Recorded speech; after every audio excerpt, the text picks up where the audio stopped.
আসসালামু আলাইকুম সুপ্রিয় ওমান প্রবাসীগামী বাংলাদেশি ভাইরা, কেমন আছেন সবাই? আশা করছি সকলেই ভালো আছেন।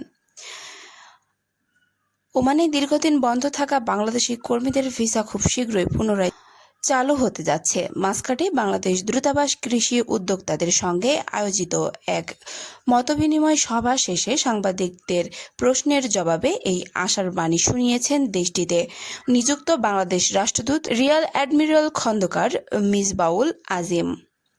আমাদের বাংলাদেশ সরকার এবং বাংলাদেশ দূতাবাসের সার্বক্ষণ বৈকান্তিক প্রচেষ্টা আছে যেন আমাদের সকল সেক্টরের ভিসা আমাদের বাংলাদেশিদের জন্য খোলা থাকে।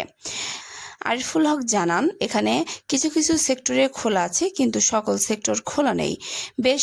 বিশেষ করে আমাদের কতগুলো উল্লেখযোগ্য সেক্টর যেখানে আমাদের বেশ কিছু প্রবাসী কর্মীরা সেখানে কিন্তু আছেন, কাজ করেন, সেগুলো এখনো ওমান বন্ধ আছে। এই বিষয়ে আমাদের সার্বক্ষণ কূটনৈতিক যোগাযোগ আছে।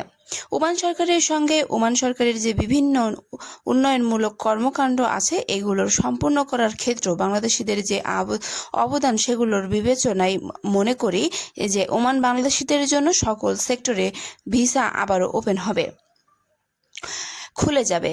এর আগে দূতাবাস পূর্ণাঙ্গে ওমান কৃষি খাতে কর্মরত বাংলাদেশি উদ্যোক্তাদের নিয়ে এক বিশেষ মতবিনিময় সভা অনুষ্ঠিত হয়। সত্যি করেন দূতাবাস খন্দকার মিসবাউল আজিম এবং সঞ্চালনায় ছিলেন দূতাবাসের প্রথম সচিব আসাদুল হক। উপস্থিত ছিলেন কৃষি উদ্যোক্তা CIP Mohammad Nazimuddin, Noor Mohammad Bhandari, Bangladesh social club chairman CIP Azmul Haque Babul সহ বিভিন্ন অঞ্চল থেকে আসা প্রবাসী ব্যবসায়ীরা।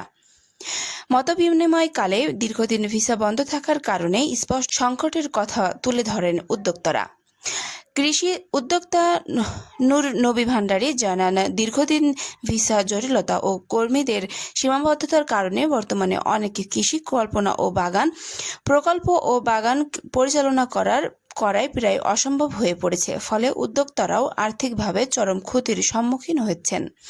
ভিসা প্রক্রিয়ায় স্বাভাবিক হলে দেশ থেকে দক্ষ পরিশ্রমী কর্মী এনে কৃষি খাতকে পুনরায় সমৃদ্ধ করা সম্ভব। অন্যদিকে সিআইপি মোহাম্মদ নাজিমউদ্দিন ওমানের কৃষি খাতে বিনিয়োগ ও সম্প্রসারণের বিপুল সম্ভাবনার কথা তুলে ধরেন। সরকারের প্রয়োজনীয় সহযোগিতা পেলে এই খাতে আরও বেশি বাংলাদেশি কর্মসংস্থান সৃষ্টি করা সম্ভব হবে বলে মন্তব্য করেন তিনি। এই ভিডিওর মাধ্যমে মূলত তাদের জন্যই যারা ওমান সম্পর্কে আমাদের কাছ থেকে জানতে চেয়েছিলেন। ওমানের ভিসা সম্পর্কিত বিষয়গুলো আমরা কিন্তু এই ভিডিও থেকে আপনাদেরকে ক্লিয়ার করতে পারছি যে ওমানের ভিসাটা কিন্তু খুব শীঘ্রই খুলছে। যেখানে সরাসরি আমাদের রাষ্ট্রদূত এই বিষয় নিয়ে কথা বলছে, সেখানে কিন্তু কিছুই বলার নেই। এবং বাংলাদেশ থেকে আমাদের যিনি প্রবাস মন্ত্রী আছেন, প্রবাসী কল্যাণ মন্ত্রী, তিনিও কিন্তু আসলে আমাদের এই বিষয়ে আশ্বস্ত করেছেন। প্রবাসী কল্যাণ মন্ত্রী আরিফুল হক তো তিনি কিন্তু আসলে আমাদের এই ওমানের ভিসা সম্পর্কিত ব্যাপারগুলো নিয়ে বেশ পজিটিভ কথা কিন্তু বলেছেন যে ওমানের ভিসা সহ মিডল ইস্টের বেশ কিছু দেশ নিয়ে আমাদের বাংলাদেশ থেকে খুব শীঘ্রই ভিসা ওপেন করে দেওয়া হবে। তারপরও আমরা নতুন যদি কোনো আপডেট পেয়ে থাকি, সেক্ষেত্রে অবশ্যই আপনাদেরকে জানানোর চেষ্টা করছি, আপনাদেরকে জানিয়ে দেওয়ার চেষ্টা করব। তার জন্য অবশ্যই আপনারা আমাদের চ্যানেলের সঙ্গে থাকবেন। তো বন্ধুরা, আজকে ভিডিওটি এখানে শেষ করছি। দেখা হচ্ছে পরবর্তী কোনো আপডেটে। ততক্ষণ পর্যন্ত সবাই ভালো থাকুন, সুস্থ থাকুন। আল্লাহ।